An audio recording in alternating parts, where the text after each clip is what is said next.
ఇదెక్కడి bumper offer రా బాబు. ఒక్క హిట్ వస్తే మరో హిట్ చూడ్డానికి ఏడాది వెయిట్ చేయాలా ఏంటి అంటున్నారు బాలీవుడ్ ఆడియన్స్. ప్రాబ్లం ఎక్కడుందో వాళ్ళకి అర్థం కావట్లేదు, ఏం చేయాలో తెలియట్లేదు.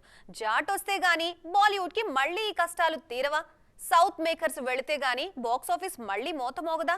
బాక్సాఫీస్ దగ్గర బాగా గట్టిగా సౌండ్ చేస్తుందనుకున్న సికిందర్ కాస్త 3 రోజులకే మోటాముల్లే సర్దేసుకుంది.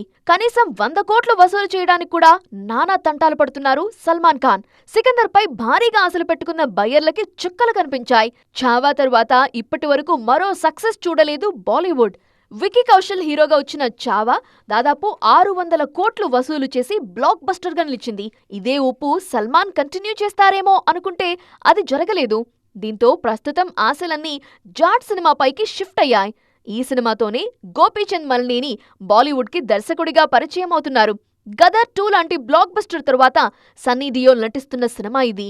సన్నీ డియోల్ కి ఇమేజ్ కి తగ్గట్టు మాస్ మసాలా ఎంటర్టైనర్ గా దీన్ని రూపొందిస్తున్నారు గోపీచంద్. జాట్ పై భారీ అంచనాలున్నాయి.